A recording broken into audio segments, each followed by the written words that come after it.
नमस्ते दोस्तों, मैं आपका दोस्त अमित, आप सबका मेरे YouTube चैनल में बहुत बहुत स्वागत है। आज हम बात करेंगे एक्सपोर्ट के बारे में। वैसे आपने हमारे चैनल पे कई सारे वीडियोस एक्सपोर्ट के रिलेटेड देखे होंगे, जैसे डॉक्यूमेंटेशन हो, मार्केट रिसर्च हो, प्रोडक्ट को कैसे सिलेक्ट करें, बायर्स को कैसे फाइंड आउट करें और चैलेंजेस। तो ये एक इंडिविजुअल टॉपिक पे हमने वीडियो बनाया, लेकिन आज इस वीडियो में मैं एकदम बेसिक से स्टेप बाय स्टेप आपको गाइड करूंगा कि कैसे आप एक्सपोर्ट कर सकते हैं। तो हर कोई जो एक्सपोर्ट करना चाहता है, स्पेशली फार्मास्यूटिकल प्रोडक्ट्स, तो उसके लिए ये वीडियो बहुत ज़रूरी है। इसमें मैं आपको बहुत स्क्रैच से, जैसे कि आपको बिल्कुल भी आइडिया नहीं है, तो आपको यहाँ पे पूरी इंफॉर्मेशन मिल जाएगी कि कैसे स्टेप बाय स्टेप एक्सपोर्ट के लिए प्रिपेयर कर सकते हैं और सेल मतलब एक्सपोर्ट कर सकते हैं इन डिफरेंट कंट्रीज। तो इस वीडियो में हम जानेंगे एक्सपोर्ट होता क्या है, then benefits of export, then challenges of the export, then documentation preparation हो, देन स्टेप्स क्या होती है एक्सपोर्ट स्टार्ट करने के लिए, एंड इसमें ग्रोथ कैसी होती है। तो कुछ फैक्ट्स भी मैं आपको बताऊंगा। तो चलिए इस वीडियो को स्टार्ट करते हैं। यहाँ पे मैं आपको एकदम से जो बेसिक से बताने जा रहा हूँ, आप नोट डाउन कर लीजिए हर चीज, उसी के अनुसार आपको प्रैक्टिकली प्रिपेयर करना है। तो आप अगर चैनल पे नए हैं तो मैं आपको बता दूं, हमारा चैनल फार्मास्यूटिकल इंडस्ट्री के रिलेटेड वेरियस बिजनेस अपॉर्चुनिटीज, जैसे retail pharmacy, wholesale, export, third party manufacturing, इसकी पूरी डिटेल देता है। तो अगर आप इसके रिलेटेड इंटरेस्टेड है कोई भी बिजनेस करने के लिए, तो हमारा चैनल डेफिनेटली सब्सक्राइब करें और इस वीडियो को शेयर करना ना भूलें। तो चलिए इस वीडियो को स्टार्ट करते हैं। सबसे पहले मैं आपको बताऊंगा एक्सपोर्ट होता क्या है। एक्चुअली एक्सपोर्ट तब किया जाता है जब किसी कंट्री में किसी भी प्रोडक्ट की रिक्वायरमेंट है, लेकिन वहां पे वो अवेलेबल है नहीं, तो आप पर्टिकुलर कंट्री से उस कंट्री में वो प्रोडक्ट को एक्सपोर्ट करोगे, क्योंकि वहां पे जो भी रिक्वायरमेंट्स वो फुलफिल हो जाए। जैसे कि हम इंडिया में इंपोर्ट कब करते हैं, जब किसी चीज की कमी होती है, राइट। तो ऐसे ही एक्सपोर्ट भी होता है। लेकिन जैसे कि अगर कोई कंट्री एक्सपोर्ट बहुत ज्यादा नहीं करती और इंपोर्ट बहुत ज्यादा करती है, तो उसको बोलते हैं ट्रेड डेफिसिट। मतलब यहाँ पे इकोनॉमी पे इंपैक्ट भी गिरता है, और कभी भी कोई कंट्री ये नहीं चाहती कि इंपोर्ट ज्यादा हो और एक्सपोर्ट कम हो, क्योंकि एक्सपोर्ट जब ज्यादा होता है तो आपकी इकोनॉमिकल ग्रोथ होती है। तो मैं आपको बेनिफिट्स में और एक्सप्लोर करूंगा एक्सपोर्ट के बेनिफिट्स। ये होता है एक्सपोर्ट, ओके। तो एक्सपोर्ट में पहले हम बात करते हैं बेनिफिट्स की। सबसे पहला बेनिफिट एक्सपोर्ट का क्या है, तो economical growth of the country, क्योंकि एक्सचेंज होता है डॉलर्स का, यूरो का, पाउंड्स का, जो भी डिफरेंट करेंसीज है, और उसी की वजह से हमारी इकोनॉमिकल ग्रोथ होती है। तो किसी कंट्री की जीडीपी भी कैलकुलेट करते समय एक्सपोर्ट बहुत इंपॉर्टेंट फैक्टर होता है। तो जितनी एक्सपोर्ट आपकी ज्यादा है, उतना आपकी कंट्री का ग्रोथ ज्यादा हो सकता है, और आप इसके लिए बहुत रिस्पॉन्सिबिलिटी, मतलब एक बहुत रिस्पॉन्सिबल जॉब है एज एन एक्सपोर्टर। सेकंड होता है आपकी जो बिजनेस की रिक्वायरमेंट है, वो आप डोमेस्टिक लेवल पे तो फुलफिल करते हैं, लेकिन कई बार क्या होता है, डोमेस्टिक में रिक्वायरमेंट नहीं है, तो आपको एक्स्ट्रा नया मार्केट ढूंढना होता है। तो नए मार्केट को ढूंढने के लिए एक्सपोर्ट बहुत जरूरी है। जैसे कि आपके यहाँ पे कोई मतलब 10 या 20 प्रोडक्ट है आपके फार्मा में, लेकिन आपके डोमेस्टिक मार्केट में इतना ज्यादा डिमांड है नहीं, तो किसी और कंट्री में इसकी डिमांड ज्यादा हो सकती है। तो उस केस में आपको वो जो प्रोडक्ट है उसको सेल भी करेंगे आप, और साथ में एक्सपोर्ट करेंगे। तो न्यू मार्केट अपॉर्चुनिटीज देखने के लिए एक्सपोर्ट बहुत जरूरी है। इसके बाद नेक्स्ट है नई मार्केट को जानना, मतलब जहां जहां पे नए प्रोडक्ट आपको दिखेंगे। जैसे कि मान लो डेवलप्ड कंट्री जो होते हैं, यूएसए, यूके, वहां पे कुछ प्रोडक्ट ऐसे होंगे जो हमारे कंट्री में अभी मैन्युफैक्चरिंग कम हो रही है या नहीं हो रहा है।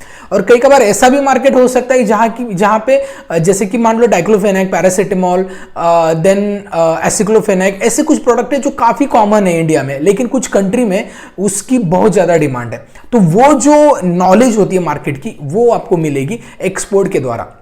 साथ में कल्चरल नॉलेज आपको पता चलती है, क्योंकि हमारा इंडिया का कल्चर अलग है, हम डिफरेंट स्टेट है, डिफरेंट लैंग्वेजेस है, डिफरेंट कल्चर है, और ये एक यूनिटी है। हर अलग अलग कंट्री में कई बार मोनोपोली होती है इस पर्टिकुलर रीजन की, तो उसके अनुसार आपको वो भी ध्यान में रखना चाहिए। एक्सपोर्ट करते समय आपका पैकिंग भी इंपॉर्टेंट है, आपका जो प्रोडक्ट नेम है वो भी इंपॉर्टेंट है, बहुत सारी चीजें मैटर करती है, ठीक है। तो वहां पे आपको regional languages, the cultural activities, वो भी पता होती है जब आप एक्सपोर्ट करते हो, और उसी के अनुसार आपको एक्सपोर्ट करना भी होता है, ठीक है। वो स्टडी भी बहुत जरूरी है। डेमोग्राफिक स्टडी जो होता है ना, वो एक्सपोर्ट में बहुत इंपॉर्टेंट है, ठीक है।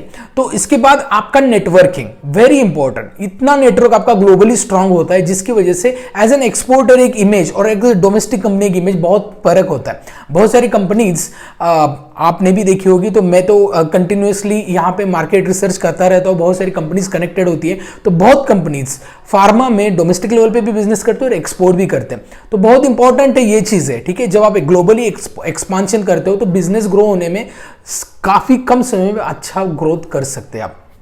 तो ये होते हैं बेनिफिट्स ऑफ एक्सपोर्ट। लेकिन अगर हम चैलेंजेस की बात करें, क्योंकि हर बिजनेस में चैलेंजेस तो है ही, तो सबसे पहला चैलेंज है बायर्स को फाइंड आउट करना। क्योंकि यहाँ पे क्या है ना, एक्सपोर्ट में आप अननोन पर्सन से कनेक्ट करते हो, तो वो अननोन पर्सन को ढूंढना, क्योंकि उसको ट्रस्ट भी आना चाहिए तभी वो परचेस करेगा। तो पहले उस बायर्स को ढूंढना बहुत जरूरी है और प्रॉपर जो जेन्युइन बायर है वो ढूंढना जरूरी है। आजकल बहुत सारे लोग, इवन आप ऑनलाइन में भी देखे होंगे, तो ऑनलाइन में आपको रिक्वायरमेंट पता चलती है, लेकिन एग्जैक्टली वो जो पर्सन है वो बायर है कि मिडल पर्सन है या कुछ जस्ट इंफॉर्मेशन ले रहा है, ये आपको पता नहीं चलता। इसके बाद सेकंड होता है प्रोडक्ट सिलेक्शन। कई प्रोडक्ट है अपने पास, कितने सारे, मतलब मान लीजिए एंटीबायोटिक है, NSAID है, देन डिफरेंट कैटेगरीज है, गायनेक के प्रोडक्ट अलग है, पेडियाट्रिक के अलग है, देन ऑन्कोलॉजी सुपर स्पेशलिटी के प्रोडक्ट्स अलग है। तो इवन मेडिसिन, सिर्फ मेडिसिन नहीं होते, मेडिकल डिवाइसेस होते हैं, वैक्सीन होते हैं, बायोलॉजिकल प्रिपरेशंस होते हैं। तो कितने प्रकार के दवाइयां हैं, इवन न्यूट्रास्यूटिकल्स है, कॉस्मेटिक्स है। तो इसमें से क्या आपको कहां पे एक्सपोर्ट करना है, ये प्रोडक्ट सिलेक्शन बहुत जरूरी है।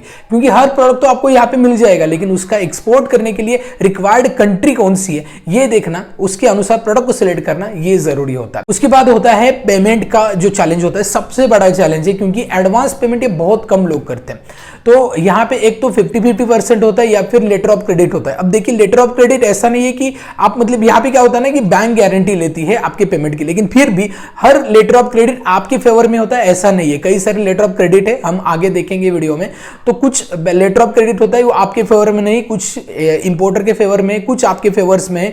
और कई कबार बायर्स का भी, अगर जो बैंक है वो अगर उसका क्रेडिट लो होता है ऑलरेडी, तो वो बैंक भी पे नहीं करती, बहुत बार ऐसे पैसे अटक भी जाते हैं। तो इसके लिए लेटर ऑफ क्रेडिट भी होते समय आपको वो कौन सा लेटर ऑफ क्रेडिट आपको लेना है ये जानना जरूरी है, ठीक है। तो ये कुछ चैलेंजेस है एक्सपोर्ट के, लेकिन फिर भी एक्सपोर्ट ये बिजनेस काफी अच्छा है, करना है तो आप डेफिनेटली इसको लिए प्रिपेयर कर सकते हैं। तो हम अभी बात करेंगे कुछ इंपॉर्टेंट चीजों के बारे में जो आपको नजरअंदाज नहीं करने। जैसे पहला होता है 4Ps। 4Ps मतलब प्रोडक्ट, प्राइस, प्रमोशन और प्लेस। मतलब ये चार चीजें जब आप फाइंड आउट करते हो तब जाके आप एक्सपोर्ट के लिए एक अच्छा प्लान बना सकते हो। बिजनेस प्लान आपका बहुत इंपॉर्टेंट है। इसके बाद कितने प्रकार के एक्सपोर्ट होते हैं, तो वैसे 3 प्रकार आप एक्सपोर्ट कर सकते हैं। एक होता है डायरेक्ट एक्सपोर्ट, जहां पे आप as a manufacturer, whole manufacturer होते हैं, आप खुद मैन्युफैक्चरिंग करके उस प्रोडक्ट को सेल आउट करते हैं, मतलब एक्सपोर्ट करते हैं। दूसरा होता है इनडायरेक्ट, मतलब आप खुद मैन्युफैक्चर नहीं, लेकिन एक मैन्युफैक्चरर से कनेक्ट करके आपने उसके थ्रू उस प्रोडक्ट को एक्सपोर्ट किया, so it is a indirect export. And the third one is merchant export. Merchant export में आपको कोई भी सेटअप नहीं करना है, आपको जस्ट आपके डॉक्यूमेंटेशन बनाने हैं और उसके अनुसार एक्सपोर्ट करना है। आप मैन्युफैक्चरर से प्रोडक्ट लेंगे और वो एक्सपोर्ट करेंगे, इसके लिए कोई अलग से सेटअप नहीं लगता। एंड आप यहाँ पे इसका बेनिफिट ये है कि आप सिर्फ फार्मा में नहीं करोगे, आप अलग अलग एग्रीकल्चर हो, फूड इंडस्ट्री हो या फिर इंजीनियरिंग हो, ठीक है, इसमें भी आप एक्सपोर्ट कर सकते हैं। तो आपको मर्चेंट एक्सपोर्ट में कई सारी अपॉर्चुनिटीज मिलती है, ठीक है। तो ये 3 प्रकार के एक्सपोर्ट है। इसके बाद हम बात करेंगे स्टेप्स, बहुत इंपॉर्टेंट है, क्या स्टेप्स होने चाहिए अगर आपको एक्सपोर्ट करना है। तो एकदम सिंपल 1 बाय 1 में बताता हूं। तो पहले तो आपको ड्रग लाइसेंस होना चाहिए, एनी हाउ आपको ड्रग लाइसेंस चाहिए, तभी आप ना कि एक्सपोर्ट, इवन डोमेस्टिक में भी कोई भी दवाई सेल और परचेस नहीं कर सकते without drug licence. Drug licence कैसे बनाना है इसके लिए ऑलरेडी वीडियो बनाए, ऊपर आई बटन पे लिंक प्रोवाइड की गई है, वो वीडियो देखिए। अब ये पहला काम है ड्रग लाइसेंस। ड्रग लाइसेंस के लिए आपके पास फार्मासिस्ट होना जरूरी है। आप फार्मासिस्ट हैं तो आप डेफिनेटली कर सकते हैं, नहीं तो आप फार्मासिस्ट हायर करके ड्रग लाइसेंस जनरेट कर सकते हैं। ये आपको फूड एंड ड्रग एडमिनिस्ट्रेशन से मिलेगा, ठीक है, जो हर स्टेट में होता है। अब इसके बाद आपको सेकंड होता है पैन नंबर, आपका होना चाहिए। मान लीजिए पैन नंबर मतलब जैसे आप प्रोप्राइटर है तो आपका पैन नंबर रहेगा, लेकिन अगर आपका प्राइवेट लिमिटेड फर्म है तो उसके लिए अलग से फर्म का पैन कार्ड होता है। इवन पार्टनरशिप फर्म, LLP, उसका अलग से पैन कार्ड होता है, तो वो आपको रजिस्टर करना है, ठीक है। इसके बाद नेक्स्ट सिंपल स्टेप्स में बता रहा हूं, तो बैंक में करंट अकाउंट होना चाहिए। और बैंक जब भी आप एक्सपोर्ट के लिए फॉर्म बनाते हैं तो एक्सपोर्ट के फॉर्म का नाम ओवरसीज, ओके, या एक्सपोर्ट, ओके, ऐसे ग्लोबल सप्लायर, ऐसे ग्लोबली नाम होने चाहिए, ठीक है। तो इसके अनुसार आप नाम बना लीजिए, उसके अनुसार आपको अकाउंट बनाना है। इसके बाद सबसे इंपॉर्टेंट है, जैसे ड्रग लाइसेंस हमारे फार्मा के लिए लगता है, वैसे एक्सपोर्ट करने के लिए एक आइडेंटिटी होती है, उसको बोलते हैं आईईसी, इंपोर्ट एक्सपोर्ट कोड।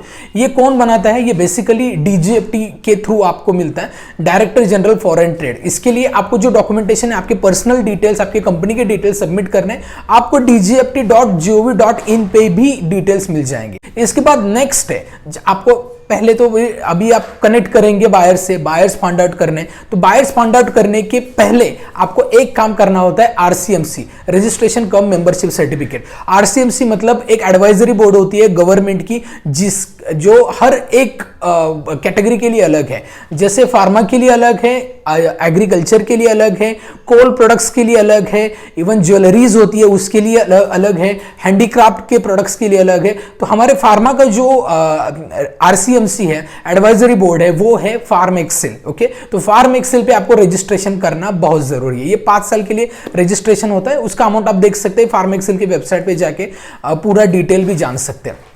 तो आपको ये करना है। उसके बाद नेक्स्ट है, अगर आप आरसीएमसी निकालते हैं तो उसके थ्रू आपको पूरी डिटेल भी मिल जाए, मतलब ये फार्म एक्सेल आपको हेल्प भी करेगा ट्रेड डिटेल्स देने के लिए, ओके। तो ये आपको पहले करना है आरसीएमसी। उसके बाद नेक्स्ट है बायर्स को फाइंड आउट करना। एक बार बायर्स एंड प्रोडक्ट्स आपके फाइंड आउट हो गए तो आपको अगली स्टेप लेनी है। तो बायर्स फाइंड आउट करने के लिए क्या स्टेप्स होनी चाहिए?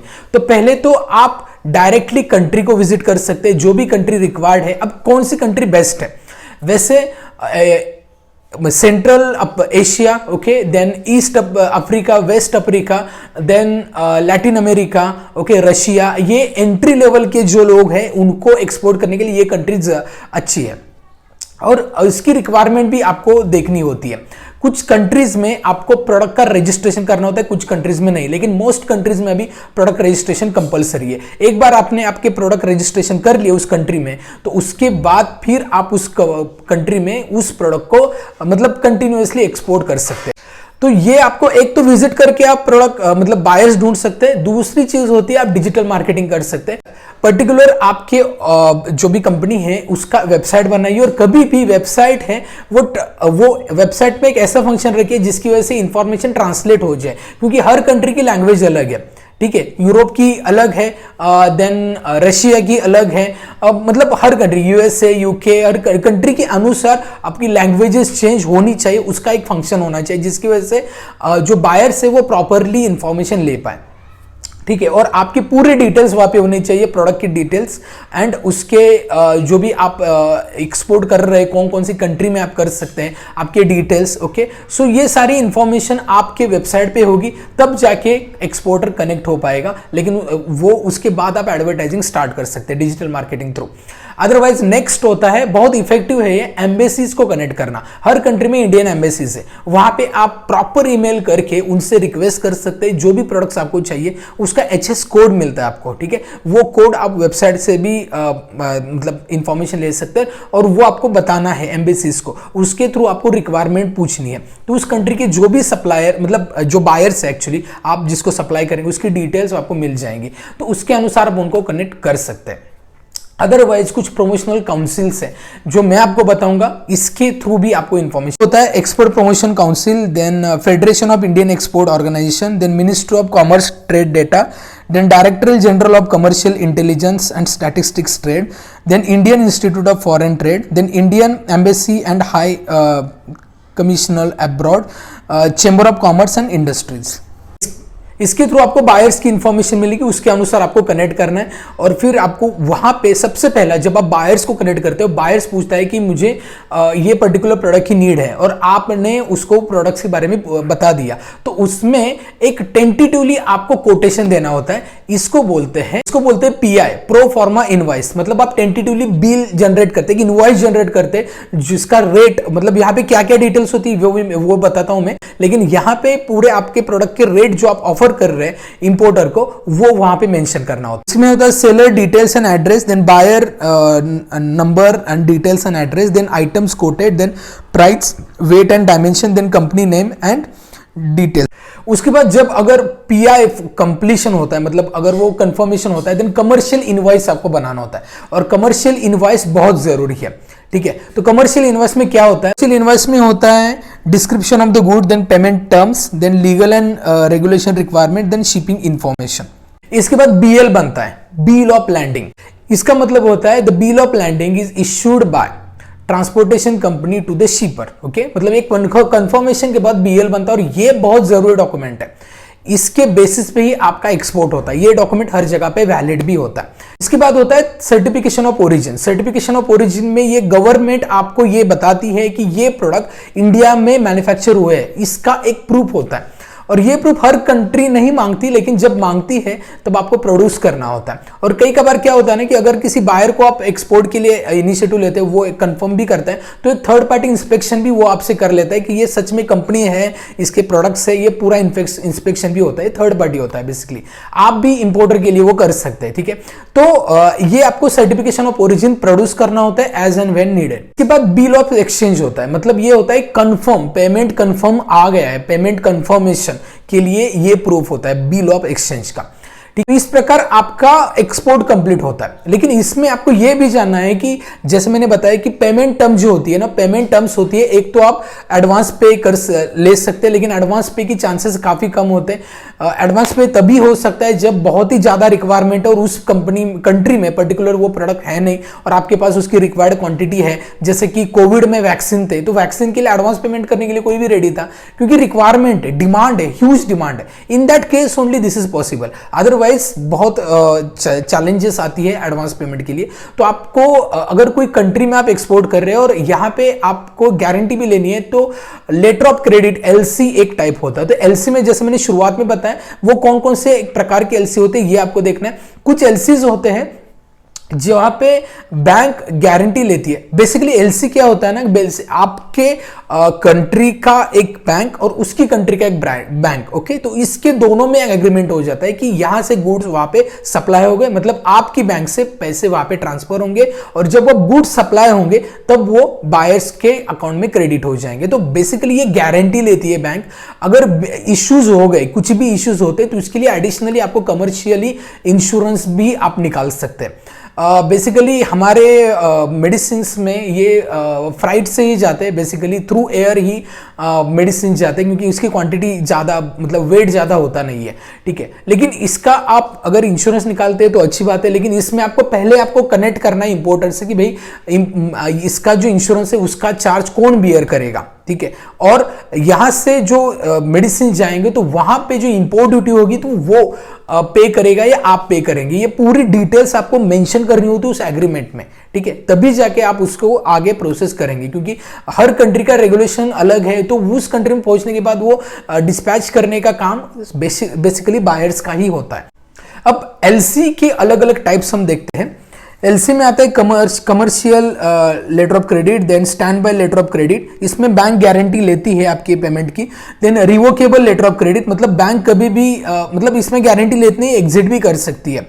देन ये बहुत रेयर है revocable. Then unconfirmed letter of credit, यहाँ पे भी बैंक गारंटी होती नहीं है। कन्फर्मेशनल मतलब गारंटी लेती है आपकी पेमेंट की bank. Then transferable letter of credit, मतलब यहाँ से ट्रांसफर आप लेटर ऑफ क्रेडिट दूसरे, मतलब इंपोर्टर को, या फिर कोई जैसे कि मान लो आपका कोई पर्टिकुलर ब्रांच है, आपकी बड़ी कंपनी और छोटी कंपनी कोई एक सिस्टर कंसर्न कंपनी एक्सपोर्ट करिए, तो बड़ी जो मदर कंपनी है, बिग मेन कंपनी, उसको आप लेटर ऑफ क्रेडिट ट्रांसफर कर सकते हैं।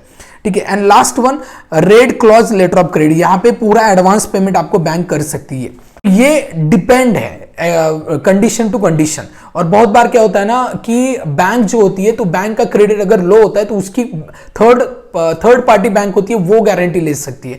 तो बैंक में भी क्या है ना कि जो भी आप ट्रांजैक्शन करोगे, जो भी इंपोर्ट के एक्सपोर्ट के करोगे, तो वो बैंक को दिखाने होते हैं। बैंक के ट्रांजैक्शन में, मतलब अगर आप करेंगे तो बैंक का परमिशन तो होगा, तो हर ट्रांजैक्शन आपको बैंक के थ्रू दिखाना है। अब ऐसा नहीं कि दूसरी जगह से आपने पेमेंट ले लिया और वहां पे बैंक को दिखाया नहीं, तो वो आप ब्लैक लिस्टेड होने के चांसेस होते हैं। तो कभी भी बैंक से काफी अच्छा रिलेशनशिप मेंटेन करना बहुत जरूरी है, तभी जाके आप लॉन्ग टर्म एक्सपोर्ट कर सकते हो। बैंक आपको उसमें हेल्प भी करता है। कुछ प्रोडक्ट ऐसे जिसमें आपको ड्यूटी ड्रॉबैक मिलता है, मतलब क्या होता है ना कि आप जो इंपोर्ट ड्यूटी है उसमें एग्जेम्पशन मिलता है, परसेंटेज मिल सकता है आपको उस केस में जहां पे आपने बहुत वैल्यूएबल प्रोडक्ट एक्सपोर्ट की है, ठीक है, करेंसी बढ़ाई, तो स्पेसिफिकली कुछ केसेस में ही होता है। तो आपको गवर्नमेंट के कई स्कीम्स के बारे में भी जानना है, उसके अनुसार वो प्रोडक्ट के लिए ड्यूटी ड्रॉबैक है कि नहीं, ये भी देखना है। बेनिफिट्स आपको मिल सकते हैं, कई प्रकार के बेनिफिट्स हैं, ठीक है, जो आपको according to the product requirement अलग अलग हो सकते हैं, ठीक है। तो ये पूरी डिटेल्स थी एक्सपोर्ट कैसे आप कर सकते हैं। लेकिन अगर आपको पूरा जानना है इन डेप्थ, तो हमने डिसाइड किया है कि हम लॉन्च करने जा रहे हैं digital course on pharma export. तो फार्मा एक्सपोर्ट के बारे में अगर आपको जानना है इन डेप्थ, तो वो कोर्स आपके लिए बहुत बेनिफिशियल रहेगा। वो हमने लॉन्च करने की डेट रखी है 26 जनवरी 2025, बट अभी से एक एडवांस रजिस्ट्रेशन स्टार्ट हो चुकी है। बेसिकली उस कोर्स की फीस हमने 4999 रखी है, लेकिन अगर आप अभी उसमें रजिस्टर करते हैं तो आपको 50% ऑफ मिलेगा, 2500 before launch of the course. Okay, तो उसकी डिटेल चाहिए, मतलब with the syllabus and details कैसे एनरोल कर सकते हैं, तो डिस्क्रिप्शन में मैंने प्रोवाइड किया। होपफुली आपको वो बहुत हेल्पफुल रहेगी। और जो लोग एक्सपोर्ट करना चाहते हो तो डेफिनेटली मैं एक बात सजेस्ट करूंगा आपको कि आपको उस कंट्री के रेगुलेशन के बारे में बहुत इंपॉर्टेंट है जानना, क्योंकि जो एक्सपोर्ट होता है वो बाकी चीजों से फार्मा में सबसे ज्यादा डॉक्यूमेंटेशन लगते हैं और चैलेंजिंग भी होता है फार्मा में, क्योंकि इजीली कोई कंपनी आपको एनओसी नहीं देती मर्चेंट एक्सपोर्ट के लिए। अगर आपको बाकी डॉक्यूमेंटेशन सबमिट करना है, तो प्रोडक्ट रजिस्ट्रेशन करना है, तो उसके लिए हर रजिस्ट्रेशन का समय भी होता है। कई कबार 6 महीने से लेके 1-2 साल तक भी समय लग सकता है। साथ में इसके चार्जेस भी अलग है, तो वो आपको जान के ही एक्सपोर्ट करना है। बहुत सारी चीजों के बारे में आपको माइक्रो लेवल पे एनालिसिस करना होता है, तो वो हम हमारे डिजिटल कोर्स में हर चीज को कवर करेंगे। कुछ प्रोडक्ट्स है जिसको बैन भी है, गवर्नमेंट यहां से एक्सपोर्ट करने नहीं देती, उसके बारे में भी मैं आपको बताऊंगा। और जो मैंने फॉर्मेट बताया, जैसे बिल ऑफ लैंडिंग हो या फिर letter of credit, in depth हम वहां पे जानेंगे विद द एग्जांपल्स। ओके, तो होपफुली आपको ये वीडियो अच्छा लगा है, और अगर आपको डिजिटल कोर्स लेना ही है तो डेफिनेटली आप ले सकते हैं। यहाँ पे आपको पूरे रिकॉर्डेड मॉड्यूल्स मिलेंगे, डिस्क्रिप्शन में मैंने उसको पूरे डिटेल दिए, वो आप गो थ्रू कीजिए। कुछ भी क्वेरी, कुछ भी डिटेल चाहिए तो डिस्क्रिप्शन में मैंने गूगल फॉर्म दिया, उसको आप फिलअप करें, या इस नंबर पे कॉल करके आप पूछ सकते हैं। तो हमारे वेबसाइट को भी विजिट कीजिए www.globalpharmaacademy.com। इस वीडियो में इतना ही। अगर ये वीडियो अच्छा लगता है, वीडियो को लाइक करें, चैनल को अभी सब्सक्राइब नहीं किया सब्सक्राइब करें, और इस वीडियो को अपने कई सारे लोगों तक शेयर करें। इस वीडियो में इतना ही, मिलते हैं नेक्स्ट वीडियो में, तब तक बी हेल्दी बी हैप्पी।